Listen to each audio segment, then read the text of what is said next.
Que nos das de estar en tu casa. Te damos gracias porque ha pasado una semana más y tu favor, tu fidelidad, tu gracia, Señor, estuvo para nosotros, estuvo por nosotros. Estuviste en todo el tiempo, en cada momento de nuestras vidas.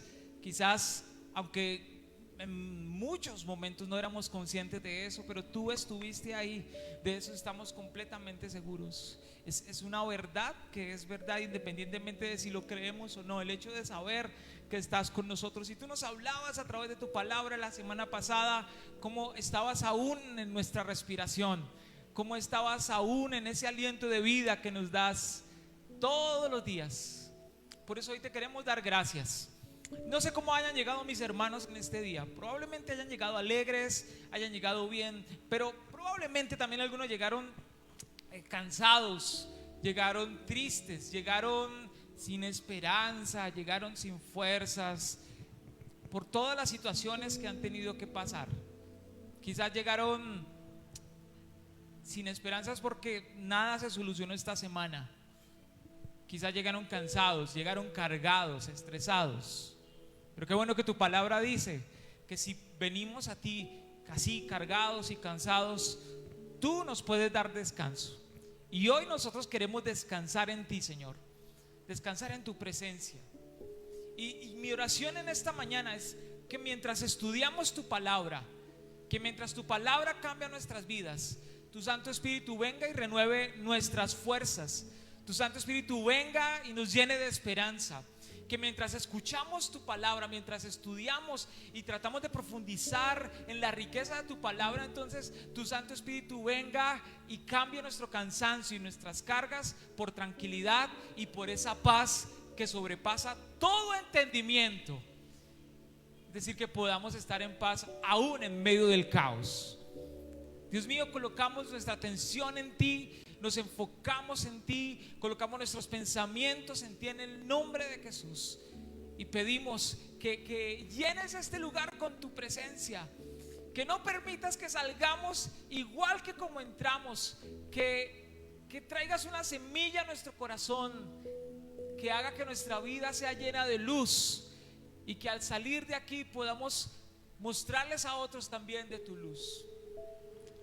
Te damos gracias por todo. Colocamos nuestras necesidades, las necesidades económicas, las necesidades físicas, las necesidades materiales por las que están pasando mis hermanos, por las que podamos estar pasando, y pedimos en el nombre de Jesús traigas tu respuesta a cada una de esas situaciones difíciles. Que tu presencia, Dios mío, esté ayudándonos en todas las cosas. Ven y háblanos, por favor. Ven y háblanos. Ven y llénanos con tu Santo Espíritu. Ven y llénanos con tu palabra.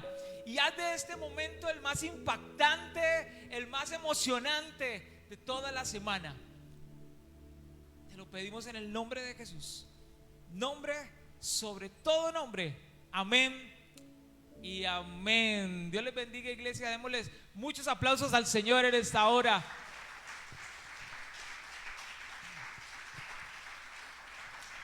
Bueno, yo quiero escuchar cómo está la iglesia infantil. La iglesia infantil, ¿cómo están? Estos manes, no hay nada que despegan estos manes. Ellos les hacen, están protestando porque no hemos vuelto a los viernes, ¿cierto que sí? ¿Están en paro? ¿Están haciendo paro? No le vamos a gritar, pastor, no vamos a decirle nada. Pero apoyen porque si no, no los traen los viernes. Iglesia infantil, ¿cómo están? ¡Un grito! Uy, póngale cuidado. La iglesia adulta, nosotros los maduros, los que hemos crecido, los que ya no somos como niños, le vamos a enseñar a los niños cómo es que se hace una bulla. ¡Iglesia, una bulla! Niños, la guerra sigue declarada. Ahora, acá hay niños gritones, yo los conozco, no se hagan.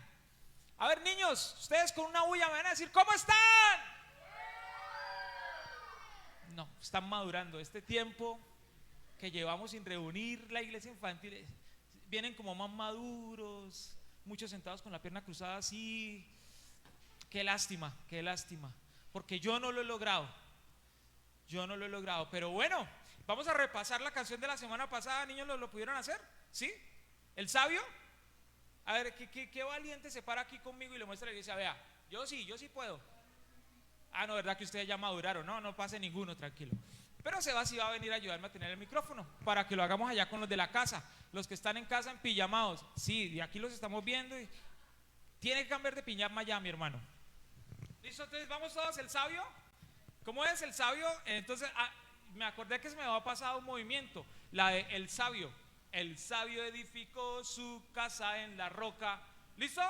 1, 2, 3. Si él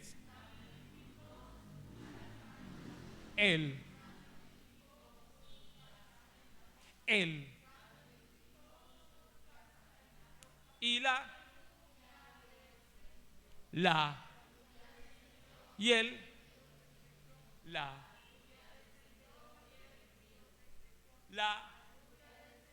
y él y la casa.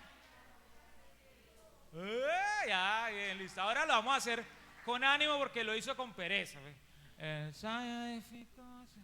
Como rápido, pastor, empieza a predicar porque no, pero vamos a hacerlo porque si no, no le predico. Listo, entonces con más ganas, vamos a meterle fuerza a la voz y vamos a hacerlo con más emoción. ¿Listo? Pensando en que el Señor nos llama a ser sabios y a edificar nuestra vida sobre la roca. ¿Listo? Y vamos a hacerlo más revolucionado. 1, 2, 3. El sabio edificó su casa en la roca. El sabio edificó en la roca. Y la lluvia descendió. La lluvia descendió y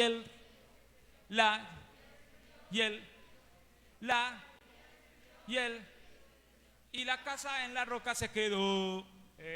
Muy bien. Vamos, dense un fuerte aplauso, por favor. No.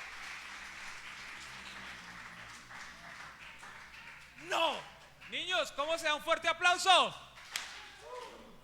Otra vez, vamos a enseñarle. Niños, ¿cómo se da un fuerte aplauso? Ahora sí, iglesia, vamos a darle un fuerte aplauso al Señor. Usted estará diciendo, y qué bobada, pero vamos a hacerlo otra vez. Un fuerte aplauso para Dios. Ay, se escucha bonito. Somos la única iglesia en Bucaramanga que aplaude de esa forma. Hágame el favor. Muchas gracias, Evitas. Hoy empezamos una nueva serie de enseñanzas enfocada en un tema que es muy importante en la Biblia, que es muy hablada por Jesús en los evangelios, y esta serie va a estar basada en esas explicaciones que Jesús da acerca de ese tema y los da contando historias. Hoy no vamos a contar historias. Con las historias vamos a empezar la próxima semana, porque ya sé que ustedes, como a mí, les gustan las historias, nos gustan las historias, pero vamos a hacer una pequeña introducción. Vamos a retomar alguna información de la que ya habíamos hablado, creo que ya hace 1 año o 2 años atrás, si no estoy mal. Vamos a retomar algo de esa información y la próxima semana empezamos como tal con la serie. La serie se llama El Reino, así se llama la serie. ¿Cómo se llama la serie? No, pero usted póngale gracias, El Reino, así como novela, ¿sí? ¿Cómo se llama la serie? ¿Sí ve que suena diferente? Entonces vamos a empezar a trabajar con esta serie que se llama El Reino. Voy a pedirle, por favor, vaya a sus Biblias a Hechos capítulo 1.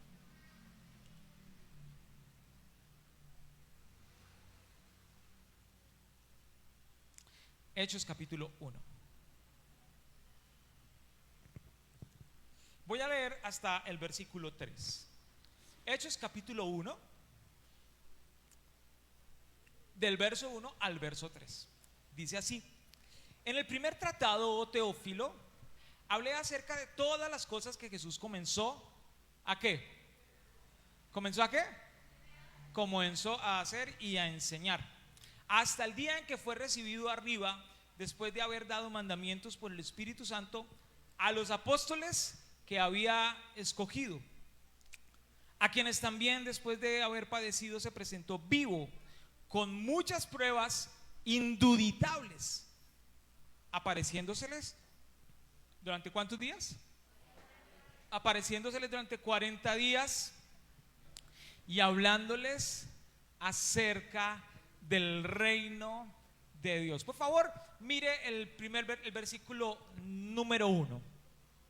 Hechos es un libro que escribe Lucas. Dicen que Lucas era médico. Y este Lucas que escribe Hechos es el mismo Lucas que escribe el Evangelio de Lucas. Lucas, que era un médico, por lo tanto era un buen investigador, Lucas escribe estos dos escritos, estos dos libros, los escribe para un personaje, una persona específica, que él la llama, que en Hechos y en Lucas se llama Teófilo.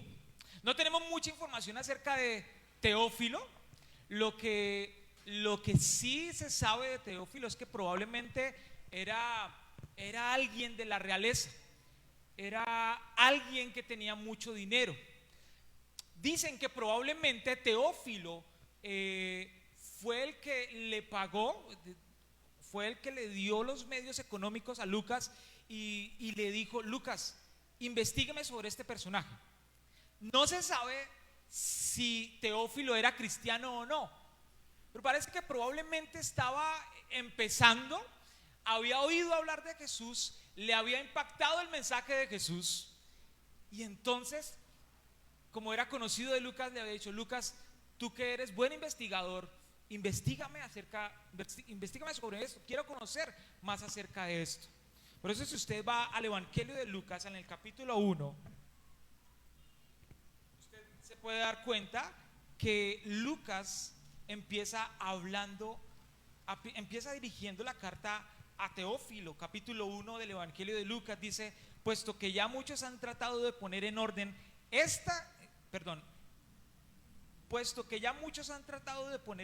la historia de las cosas que entre nosotros han sido ciertísimas.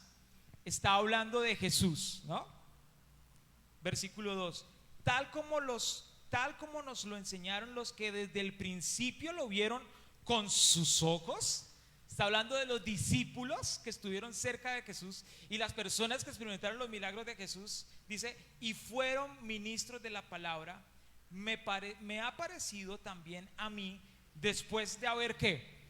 Dice: después de haber investigado con diligencia todas las cosas desde su origen. Entonces, lo que hace Lucas es empezar a mirar dónde es que aparece Jesús en la historia, y empezar a preguntar y empezar a investigar. Y Lucas se metió a Google y puso Jesús, y entonces Google empezó a arrojar información, empezó a investigar de todas las formas habidas y por haber. Dice, por eso dice: yo investigué con diligencia todas las cosas desde su origen. Dice: me pareció bien escribírtelas por orden, oh excelentísimo Teófilo. Esta referencia excelentísimo Teófilo es de la que se apoyan para decir que probablemente Teófilo, la persona a la que Lucas escribe el Evangelio de Lucas y Hechos, era una persona de la nobleza, era una persona de la realeza, era una persona con dinero. Versículo 4: para que conozcas bien la verdad de las cosas en las cuales has sido instruido. Por lo tanto, Hechos y Lucas cuando nos acercamos a leer Lucas y Hechos, nos permiten tener la seguridad de que son dos libros en los cuales su autor se dedicó a investigar minuciosamente acerca de cada cosa que escribe, y es muy puntual en cada cosa que escribe. Ahora, es interesante que dentro de las cosas que escribes, ahora volvamos a Hechos, dentro de las cosas que escribe en Hechos, Lucas empieza a contarle ¿a quién? a Teófilo, un buen nombre para un hijo si usted no ha tenido hijos, o si va a tener hijos, o va a tener más hijos. Brian Teófilo, ¿suena? Lucas le empieza a contar le sigue contando a Teófilo lo que sucedió después de qué. Lo que sucedió después de qué. De que Jesús murió. Entonces Lucas le empieza a contar, y lo primero que Lucas le cuenta al excelentísimo Teófilo es que Jesús, después de morir, resucitó, y antes de irse para el cielo, no se fue de una para el cielo. Y con datos exactos, Lucas le empieza a decir cuántos días más duró acá en la tierra y qué se quedó haciendo acá en la tierra durante esos días más. ¿Cuántos días más duró acá en la tierra? 40 días, haciendo dos cosas. La primera, dando pruebas indubitables a sus discípulos y a la gente de que él sí había resucitado. 40 días apareciéndole a la gente, mostrándole sus heridas, a sus discípulos. 40 días. Y además de mostrarles esas pruebas indubitables, duró 40 días más explicándoles y hablándoles acerca de un tema que es el tema que nos compete esta serie. Explicándoles y hablándoles acerca de ¿qué? Explicándoles y hablándoles acerca del reino de Dios. 40 días más dura hablándoles acerca del reino de Dios. Y esto cobra sentido cuando tú vas y lees los evangelios. Si tú has tenido la oportunidad de leer los evangelios, sobre todo Mateo, te vas a dar cuenta que es uno de los temas más importantes en el mensaje de Jesús. Tan importante que no solamente les habló a sus discípulos y a la gente que lo seguía durante 3 años, que fueron los años de ministerio que conocemos de Jesús, de los 30 a los 33, que es cuando muere. Esos 3 años, durante todos esos 3 años, Jesús les enseñó muchas cosas. Pero además de enseñarle muchas cosas, había un tema al que siempre estaba recalcando: el reino de Dios. Y el reino de Dios es esto, y el reino de Dios es esto, y el reino de Dios es esto. 3 años diciéndoles todos los días, cada momento, todos los meses, cada uno de esos 3 años, hablándoles acerca del reino de Dios. Y el mensaje era tan importante, el reino de Dios, que por si acaso alguien no había entendido algo acerca del reino de Dios, por si acaso sus discípulos no habían entendido algo acerca del reino de Dios, Jesús, después de su muerte y resurrección, se toma 40 días más antes de irse para el cielo. 40 días más hablándoles acerca del reino de Dios, explicándoles lo que significaba el mensaje del reino de Dios, la trascendencia del reino de Dios. Hay 3 cosas básicas, introductorias, que yo quiero que veamos acerca de la importancia del reino de Dios. No nos van a mostrar en esencia qué es el reino de Dios, pero nos van a abrir el panorama para empezar a mirar con las historias que vamos a presentar a partir del próximo domingo lo que es el reino de Dios. Acompáñenme por favor al Evangelio de Mateo, al capítulo 4. Evangelio de Mateo, capítulo 4, versículo 17. Dice: estamos iniciando la vida ministerial de Jesús. Y una de las primeras cosas que hace Jesús es esto, verso 17. Desde entonces comenzó Jesús a predicar y a decir: arrepiéntanse, arrepentíos. ¿Por qué? Arrepiéntanse porque el reino de los cielos se ha acercado. El primer mensaje que Jesús da acerca del reino es que este reino era un reino que estaba lejos, y en este momento está ¿cómo? Está cerca. El reino de Dios está cerca. Y parece que la intención que Jesús estaba queriendo transmitir era decirles: este reino es para ustedes, pero para participar de ese reino tiene que haber una acción. ¿Cuál es esa acción? Tiene que haber arrepentimiento. Yo sé que para muchos de ustedes esto es familiar porque ya lo hemos hablado, y por eso les dije al principio, vamos a retomar información que ya hemos visto para poner el piso y construir sobre ese fundamento. El primer concepto es arrepentimiento.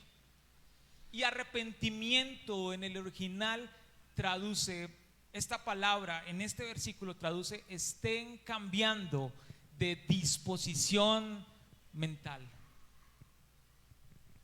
Arrepentimiento significa, desde el original, estén cambiando de disposición mental. Todas esas cosas que hay en su cabeza, es lo que Jesús está diciendo. Todos esos conceptos que ustedes han formado en su cabeza a través de sus días, a través de la forma como han construido su vida, tienen que empezar a cambiar. Estén cambiando de disposición mental, porque es la única forma en la que ustedes van a poder disfrutar del reino de Dios. Arrepiéntanse porque el reino de los cielos se ha acercado. Y en nuestra realidad el reino de los cielos es un reino que sigue estando cerca, pero quizás es un reino que todavía no hemos podido disfrutar porque hay cosas en nuestra mente, en nuestros pensamientos, que necesitan cambiar y que aún no hemos querido cambiar. Conocemos el reino, vemos el reino, pero quizás no hacemos parte del reino. Por eso lo primero que Jesús dice en cuanto al reino es: ustedes tienen que empezar a cambiar su disposición mental. ¿Qué tan disponibles estamos nosotros para el cambio? ¿Qué tan disponibles estamos nosotros para lo que el Señor ya ha dicho para nosotros? ¿Qué tan disponibles estamos nosotros para su palabra y para hacer su palabra? ¿Qué tan disponibles estamos nosotros para cambiar nuestros pensamientos? ¿Qué tan disponibles estamos nosotros para arrepentirnos de verdad? Porque el arrepentimiento no es: ay, pequé, ay, me arrepiento. No, el arrepentimiento es: pequé, y ¿qué puedo hacer para no volver a caer en el mismo pecado? ¿Qué puedo hacer para no volver a fallar en lo mismo? ¿De qué me tengo que alejar? ¿Qué tengo que aumentar más en mi vida? ¿Qué tengo que hacer? Lo primero que Jesús dice en cuanto al reino, para poder disfrutar del reino, es: tiene que haber arrepentimiento. Arrepentimiento, un cambio de disposición mental. Lo segundo que Jesús dice acerca del reino se encuentra ahí más adelante en el capítulo 6, en el versículo 33. Capítulo 6, versículo 33. Entonces, retomando, antes de leer el verso, lo primero que vemos en Mateo acerca del reino es que el Señor me está invitando al arrepentimiento. El Señor está invitando a los judíos al arrepentimiento en el texto, pero es una invitación que me sigue haciendo a mí, que nos sigue haciendo a nosotros, que le sigue haciendo a la iglesia hoy en día. ¿Qué tipo de pensamientos, qué clase de pensamientos tenemos que abandonar, tenemos que cambiar? Tienen que quedar atrás para poder disfrutar el reino de Dios. En el capítulo 6, verso 33, Jesús sigue hablando. Estamos en el contexto del sermón de la montaña, uno de los sermones, de las enseñanzas más importantes de Jesús. En el verso 33 dice: mas busquen primeramente el reino de Dios y su justicia, y todas estas cosas les serán añadidas. Cuando habla de todas estas cosas, está hablando de todas las cosas que nosotros creemos que nos hacen falta. Tómese unos segundos para pensar: ¿qué cree usted hoy en día que le hace falta? uy, un mejor marido porque el mío engordó de una forma. ¿Qué le hace falta? Sí, yo estoy pensando lo mismo que usted. Plata, ¿cierto? Plata, plata, uy, plata, pastor, plata. ¿Qué más le hace falta? Piense, ¿qué le haría falta? ¿Cómo? Ay, tan bonito, ¿qué es esa belleza? Venga y predique usted, papi. Sí, a Dios nos hace falta también. ¿Qué nos hace falta? Bueno, hay cosas que nos hacen falta y muchas de esas cosas que nos hacen falta nos llevan a afanarnos. De hecho, por eso Jesús empieza hablando en el versículo 25 del capítulo 6. Por tanto, yo les digo, no se afanen por su vida, no se afanen por lo que van a comer, no se afanen por lo que van a beber, no se afanen por lo que se van a vestir. Y uno dice, Señor, pero ¿cómo no me voy a afanar por eso? Si es lo básico, es lo esencial. Bueno, Jesús sabía que una de las cosas que produce afán en la vida de una persona, de preocupación en la vida de una persona, es por lo menos esas cosas básicas. Jesús se está refiriendo directamente a esas cosas que sentimos que nos hacen falta, a lo esencial de la vida. Y está diciendo, no se afanen por esas cosas. Más bien, antes de afanarse, busquen, y aparece nuestro tema de la serie, busquen primero que todo el reino de Dios y su justicia. Su justicia hace referencia al último punto que vamos a desarrollar enseguida. Busquen primero el reino de Dios y su justicia, porque si buscan el reino de Dios y su justicia, todas las cosas que ustedes sienten que les hace falta, les va a ser añadidas, van a llegar a su vida. Entonces, entonces buscar el reino de Dios me ayuda con mis preocupaciones. Lo primero está enfocado en arrepentirme para poder disfrutar el reino de Dios. El segundo concepto, lo que me está diciendo es, si tú buscas primero que todo el reino de Dios y su justicia, entonces Dios se va a encargar de tus preocupaciones. Dios te va a dar lo que Él sabe que te hace falta. En otras palabras, enfócate primero en Dios y Dios entonces se enfocará en tus preocupaciones. Enfócate primero en el reino de Dios y entonces las cosas que te hacen falta empezarán a llegar a tu vida por añadidura, a través de un proceso, no como una fórmula mágica donde yo salgo de la iglesia diciendo me enfoco en ti, me enfoco en ti, me enfoco en ti, me enfoco en ti, me enfoco en ti. No, Señor, nada que me aparece la plata, yo necesito plata, me enfoco en ti, me enfoco en ti, me enfoco en ti, me enfoco en ti. Tú eres el primero, busco primero tu reino, tu reino, tu reino, tu reino, lo busco, lo busco, lo busco. No, Señor, nada que me llegue a plata. No estoy diciendo como una fórmula mágica, sino el texto bíblico lo presenta como un proceso en el que el Señor se convierte en lo primero en mi vida de verdad. Y en el día a día, aún en la escasez, yo puedo creer que Él es mi provisión. Yo puedo creer que Él es el que me sostiene y el que me ayuda.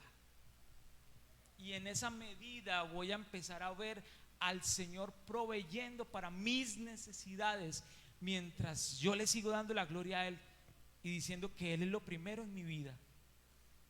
Enfocarme en el reino de Dios primero que todo me va a ayudar con mis preocupaciones. Y un tercer concepto está ahí más atrasito, cuando la gente, los discípulos le dicen a Jesús, bueno, Señor, enséñanos a orar. Y Jesús les dice, cuando ustedes oren así, que es lo que nosotros conocemos como el Padre Nuestro. Y en el Padre Nuestro aparece una frase o una parte del Padre Nuestro, el capítulo 6, versículo 10 de Mateo, que dice ¿cómo? Venga a nosotros, ¿qué? Venga a nosotros tu reino y hágase tu voluntad aquí en la tierra como en el cielo. Dije anteriormente que teníamos que buscar el reino de Dios y su justicia, porque en el reino de Dios es el rey el que decide cómo ejecutar justicia. Y esto es muy fuerte, porque a veces lo que es justo para Dios es muy injusto para nosotros. A veces actuamos como Jonás, y a veces sentimos que somos nosotros los que decidimos quién se merece el perdón de Dios y quién no. ¿O no le ha pasado que cuando presentan a esas personas malas que salen por el noticiero que lo agarraron, y cuando lo enfocan eso se le ve esa cara de malandro que bien hecho que lo hayan cogido, pero muy pocas veces uno se pone a orar por esa persona? La mayoría de veces, uy, es que mire esa cara de rata que tiene, uy, menos mal lo cogieron. Y algunos más fuertes dicen que se pudra allá en la cárcel. Ahí es cuando sentimos que es más importante mi justicia que la justicia de Dios. Y ahí es cuando el reino de Dios empieza, como cuando decimos cosas como estas. Uy, ¿qué pasó con ese reino? Ahora, fíjate lo que dice el Padre Nuestro. Señor, que venga tu reino y que se haga, ¿qué? Y que se haga tu voluntad. Cuando Jesús nos enseña que en el Padre Nuestro debemos orar diciéndole, Señor, que venga tu reino, en sí lo que estamos diciendo es, estamos hablando de un sistema de gobierno, porque cada reino se rige por un rey y ese rey pone las reglas en ese reino.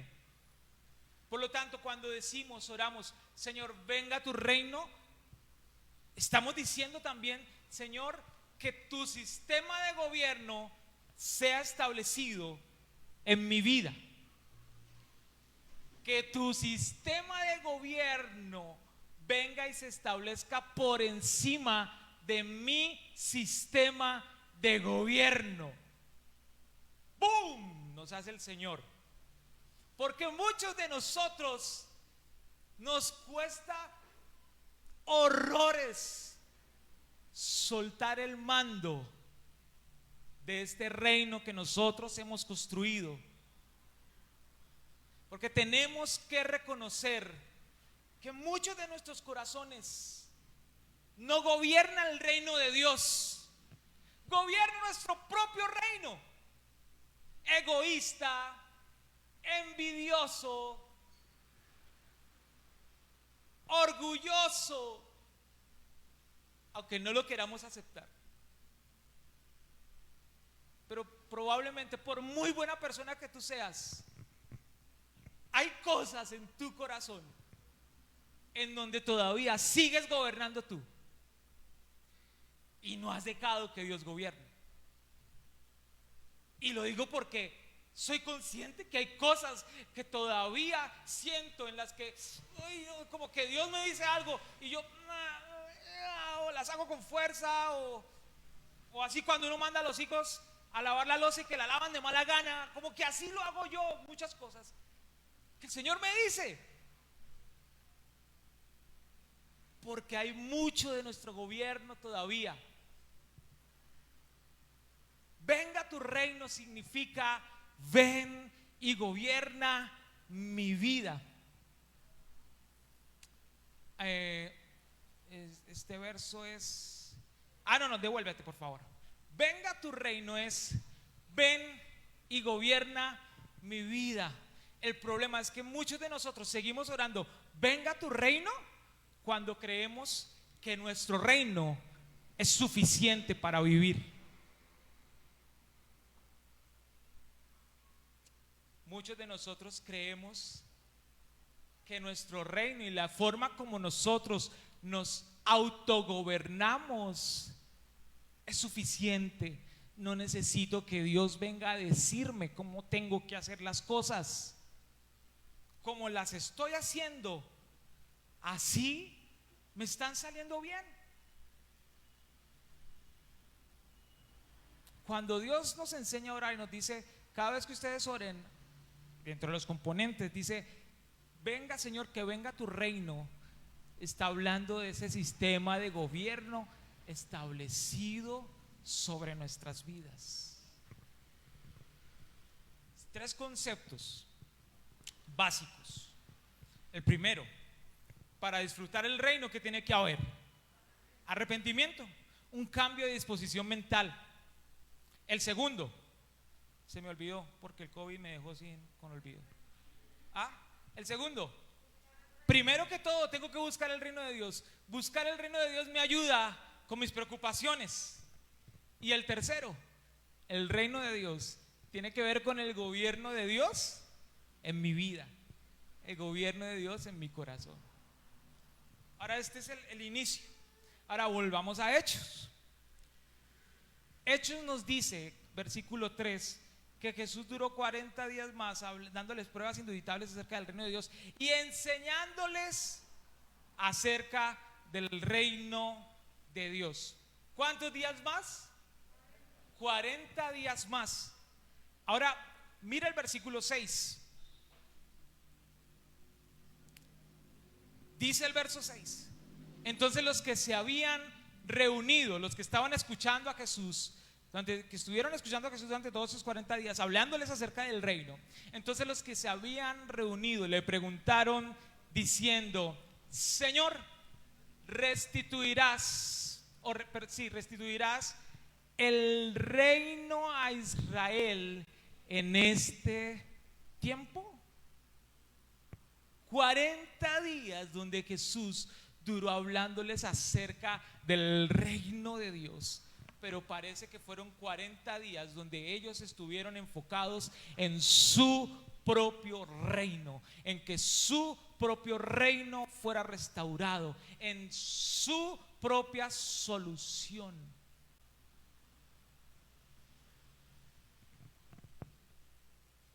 Y nosotros muchas veces estamos así. Quizá llevamos años en el cristianismo. Quizás durante todos esos años Dios nos ha repetido una y otra vez acerca de las cosas que necesitamos cambiar. Y entre más escuchamos, más nos alejamos de ese cambio. Porque lo que nos importa es que Dios nos arregle lo otro, lo que creemos que sí es importante para mí, lo que creo que sí es trascendental para mí. Entonces Dios es bueno cuando Dios me responde como yo quiero que Dios me responda, pero Dios no es bueno cuando Dios hace silencio, o cuando Dios responde de una forma contraria, o cuando Dios bendice a los malvados y yo, que soy tan buena persona, a mí no me bendice. Vivimos muy enfocados en nuestro propio reino. Tú te alcanzas a imaginar la cara de Jesús después de haber pasado 3 años y 40 días hablándoles a sus discípulos acerca del reino de Dios, la importancia del reino de Dios, y al final de esos 3 años y 40 días los discípulos dicen: ¿y nuestro reino? ¿Y mi reino? ¿Y mi vida? ¿Y mi justicia? Porque sentían que ese reino era más importante. A veces pensamos que con nuestro reino es suficiente, que para qué el reino de Dios en mi vida, si voy los domingos a la iglesia y con eso tengo, es mi forma de gobierno. Y mi reino, en mi reino no manda Dios, pero hay cositas de Dios a las que le hago caso. Pero Dios me habla de que el reino suyo sea establecido en mi corazón. Bueno, pastor, pero ¿cómo es el reino? Bueno, aquí está. ¿Qué es lo que nos dice Dios? ¿Qué es lo que nos enseña como verdaderos cristianos en la forma como tenemos que reaccionar frente a cada tema, frente a cada situación? ¿Cómo tenemos que reaccionar? Nos duele. Este es golpecito en el dedo meñique del pie con nuestros enemigos. ¡Pum! ¿Cómo tenemos que reaccionar? Eso es que el reino de Dios sea establecido en nosotros. No responder mal por mal. No responder golpe con golpe. Esa es la ley del amor que yo aprendí. ¿Cómo me dice el Señor que yo responda con respecto a eso? Pero no, me cuesta y me duele. Entonces mejor es mi reino. Mi reino es más, mi reino es suficiente. Y vivimos acostumbrándonos o nos acostumbramos a ese reino. No necesito más, porque hasta el día de hoy me ha ido bien. No necesito más. Con eso es suficiente. Pero ¿hasta cuándo va a ser suficiente con tu reino? Este fin de semana tenemos la visita de unos grandes amigos, Fabi y Meli. Fabián trabaja, es controlador aéreo en el aeropuerto de Cúcuta. El controlador aéreo es aquel que controla lo aéreo. ¿Sí me hago entender? Siempre me gusta explicar a profundidad las cosas. El controlador aéreo es el que está en la torre de control y es el que guía a los aviones desde el aire a aterrizar en el aeropuerto. Es una labor de mucha responsabilidad. Con él hemos aprendido muchas cosas acerca de aviación. Con él hemos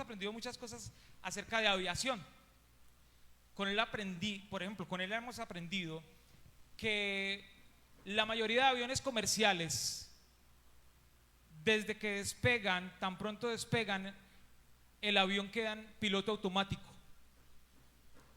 Que el avión quede en piloto automático significa que el avión queda en piloto automático. ¿Me hago entender? Ok. Que el piloto no hace absolutamente nada. El avión es controlado por el computador. O sea, el piloto se puede parar, tomarse un tinto, ir al baño, charlar con el copiloto, y el avión en piloto automático llega hasta su destino. Lo que hace el piloto, que el avión también lo podría hacer, lo que hace el piloto es tomar el control para aterrizar. Pero todo el vuelo, el avión va en piloto automático. Yo no sabía, de pronto usted sí lo sabía, porque usted tan inteligente que es usted, entonces usted sí lo sabe, pero yo no sabía. Aprendí que la gasolina de los aviones, ¿sabe dónde está? Allá tenemos otro controlador aéreo. Aprendí que la gasolina de los aviones va en las alas. Aprendí que si uno se sumerge tratando de mantener la respiración, uno puede aumentar la capacidad de sus pulmones. Eso no tiene nada que ver con los aviones, pero quería decirles eso también.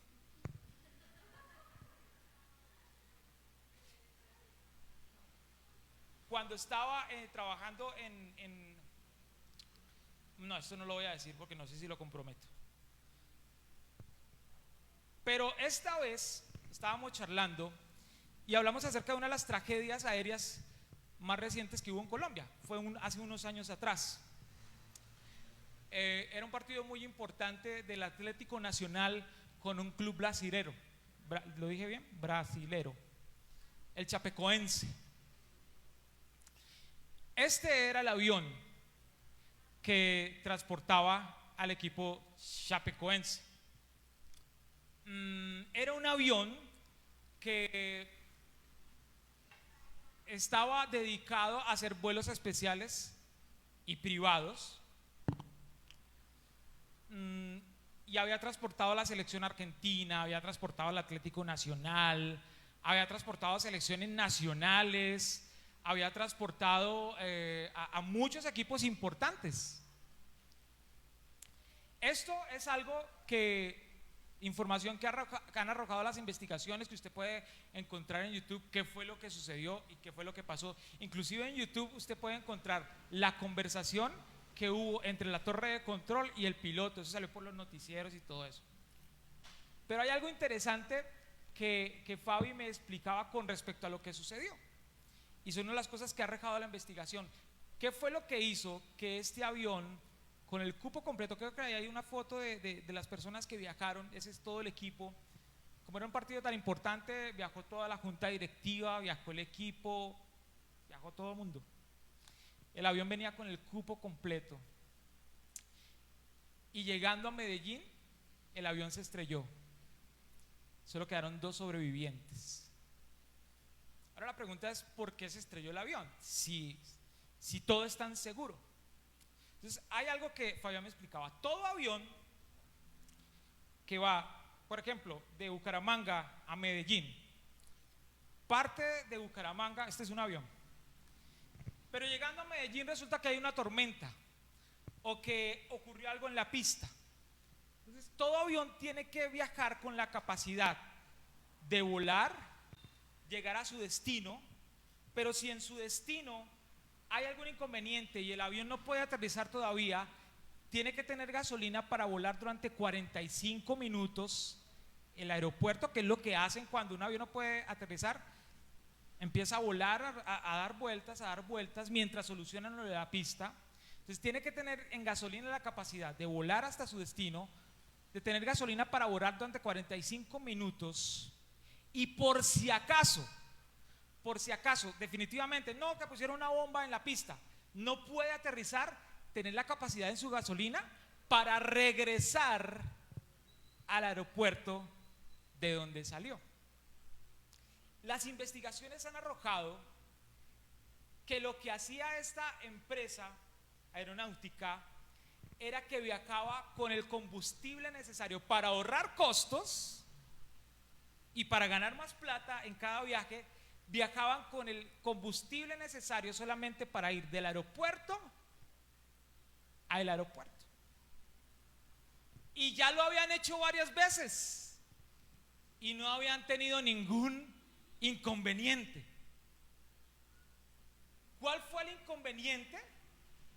Que esta vez había algo que había ocurrido en el aeropuerto y no podían darle pista para entrar. Habían otros aviones más abajo dando vueltas también, esperando curso antes de ellos.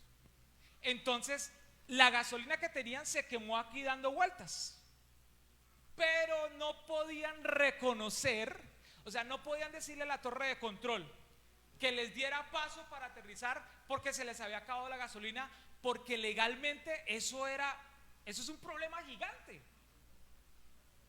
Los pueden echar a la cárcel porque es estar jugando con la vida de las personas. Entonces, dice la investigación que lo que ellos no decían, que se les había acabado la gasolina, porque al quedar eso en el reporte entraba una investigación y eso se iba a una cosa larga de multas, de mucha plata, les podían quitar la licencia para seguir funcionando. Entonces ellos no decían nada, solamente decían: necesitamos aterrizar. ¿Pero por qué? No, es que necesitamos aterrizar. Pero no decían que se les había acabado la gasolina y pensaban que lo podían controlar. Solamente cuando empezaron a apagarse los motores, ya dijeron algo como que nos falta gasolina. Pero cuando dijeron que les faltaba gasolina, ya era muy tarde. Se apagaron todos los motores. Y en la grabación que está en YouTube, usted se da cuenta cuando el piloto empieza a pedir vectores. ¿Qué es vectores? Coordenadas para aterrizar, escuchando solamente las coordenadas y poder llegar al aeropuerto. Pero cuando ya le empiezan cuando pide las coordenadas, ya era muy tarde y ya se pierde la comunicación. Y prácticamente esas muertes y que ese avión se hubiera estrellado se dio por un error humano, por personas que creían que la gasolina era suficiente para llegar al destino y que no iba a haber ningún problema, aunque era muy peligroso hacerlo.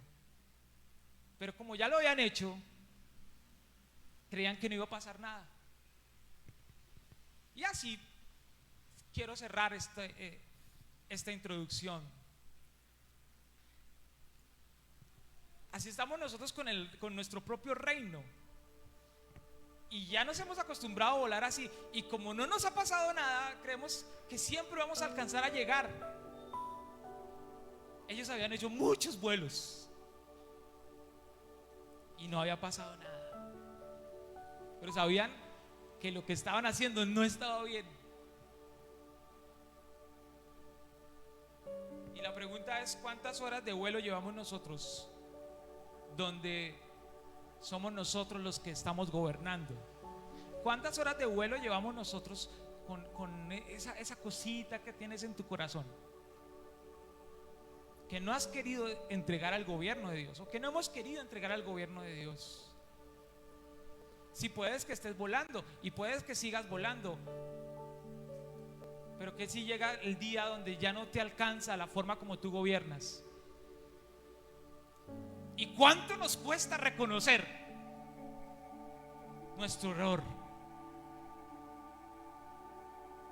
¿Cuánto nos cuesta mostrarnos vulnerables y decir me equivoqué? ¿Cuánto nos cuesta decir ay Señor, yo fallé? Yo fallé. ¿Y sabes cuál es el rollo en perspectiva con lo que sucedió con ese accidente? Que el error de una o dos personas perjudicó a una cantidad de personas. Y estoy hablando solamente de las que murieron, pero ¿qué me dices de sus familias? De los niños que quedaron sin padre, de las esposas que quedaron sin un esposo que sustentara su hogar.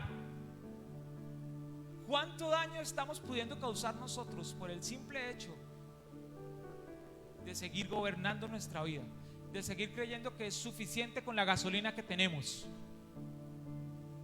cuando sabemos que necesitamos más de lo que nosotros mismos podemos proveer? Dios lleva toda una vida diciéndote: mi reino es lo que tú necesitas, mi reino es más importante, mi reino es lo trascendental para tu vida. Y nosotros seguimos creyendo que es suficiente con nuestro reino, con la justicia que nosotros impartimos, con la justicia en la que nosotros creemos. Y Dios dice: busquen primero el reino de Dios y su justicia. Y la invitación que la palabra de Dios nos hace hoy es a que dejemos de pensar en nuestro reino y nos volvamos a Él. Y empecemos a preguntarle: bueno, Señor, ¿y cómo es tu reino? Qué chévere si Dios te contesta. Si te llena la habitación de humo y aparecen ángeles y te empieza a decir: mi reino es espectacular, chévere que te conteste así.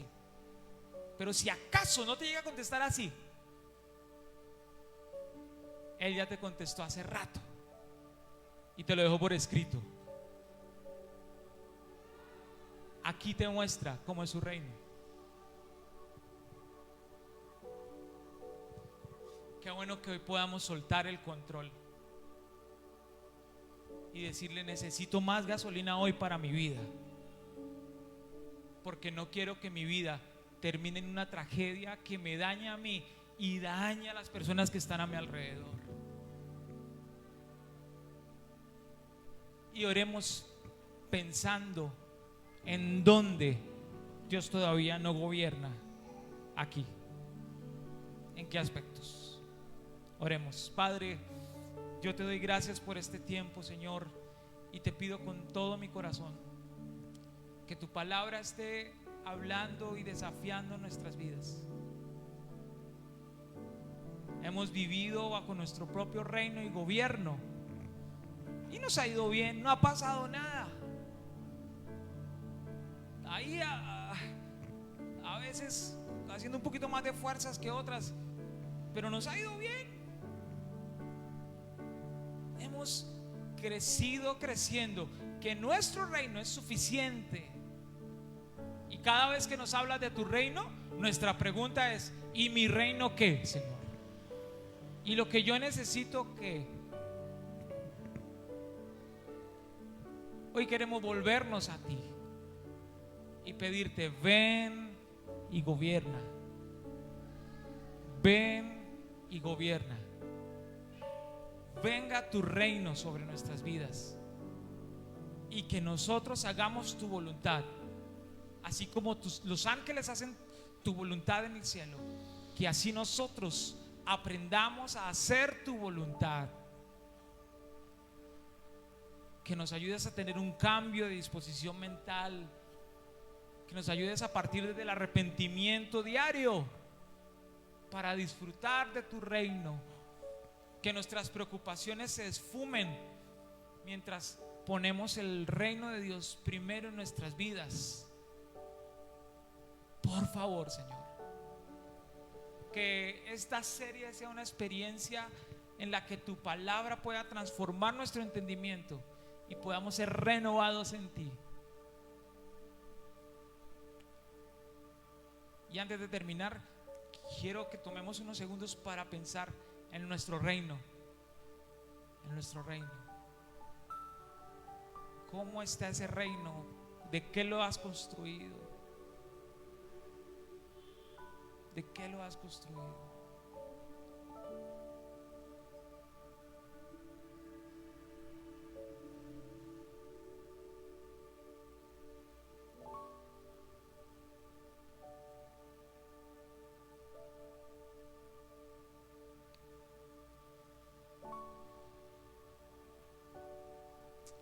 Ven y levanta tu reino en nuestras vidas, por favor. Ven, Señor, y ayúdanos. Ven. Queremos empezar otra vez. Ayúdanos, Señor. Gracias por este tiempo, Señor.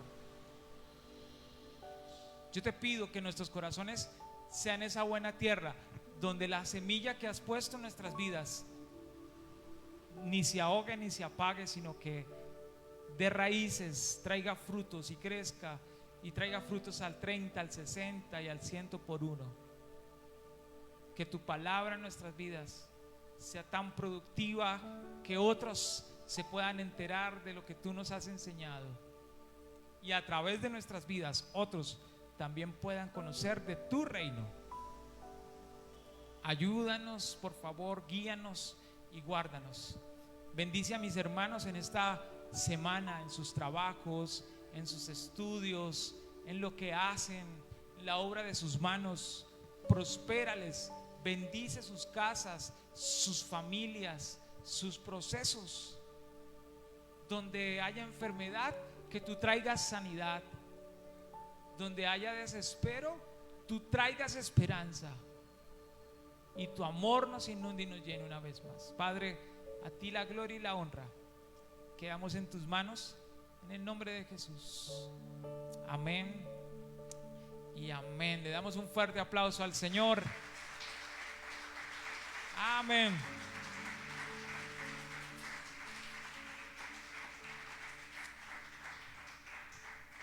Iglesia, el Señor les bendiga. Póngase de pie, por favor. Usted conoce los protocolos, así que vamos saliendo de esa forma mientras vamos escuchando el sonido. Primero salen los de atrás y en la medida que vaya saliendo la persona que está atrás suyo, así vamos saliendo todos. Ok, llegamos al final de este servicio y nos alegra muchísimo que nos hayas acompañado.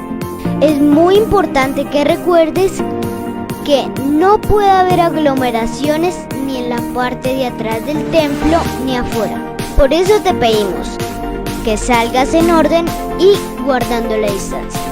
Muchas gracias por tu comprensión. Nos vemos la próxima semana. No vengas solo, trae un amigo.